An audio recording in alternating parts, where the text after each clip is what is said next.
Carrie, and today we're at the Institute for Athletic Medicine to get a running evaluation. So let's get after it.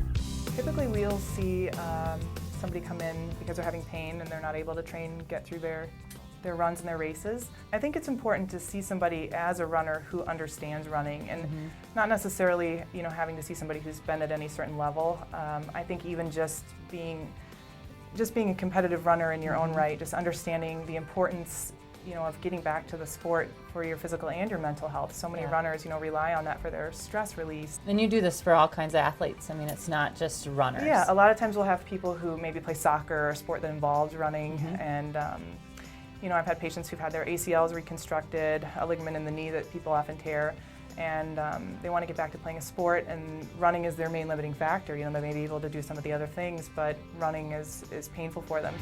Every runner evaluation is different because every runner has different problems.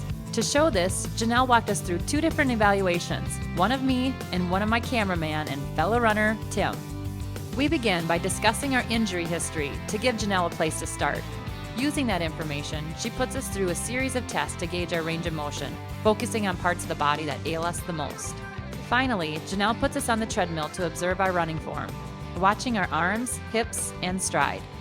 So, I got issues. Yeah, you're kind of a mess. Well, tell me about it. You should just take up another sport. Whatever. I'm getting it going, Jenelle. I'm getting after it. So, what it looks like to me is you could use to strengthen your left hip, your glute in particular. To put it nicely. Yep, and when we saw you on the treadmill, that hip just doesn't extend quite as far, and it could be kind of a combination of the strength of the hip, or maybe some things are going on with your foot and ankle. So you've got a little stiffness in the foot that's not allowing you to fully pronate. A little history there with the bone graft, so most likely that's kind of coming from that.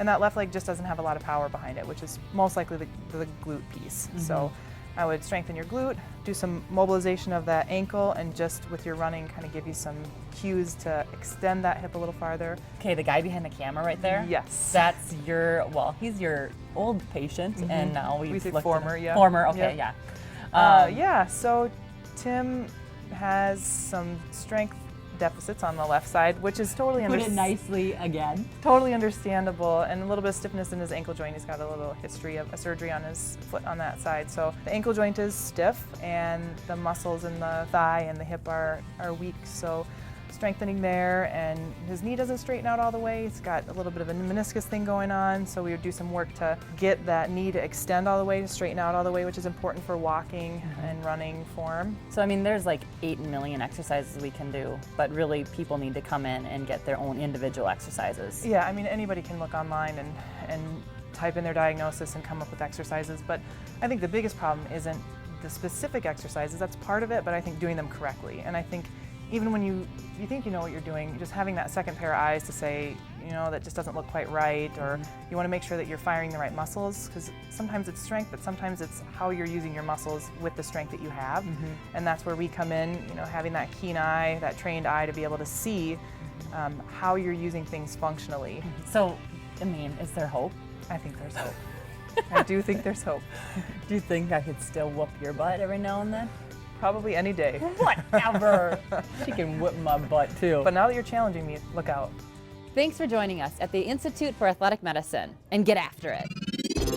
Help spread the word about Tolle Run by sharing this episode on Facebook and Twitter, or by rating and reviewing us in iTunes. It's an easy way to support the show, so get after it.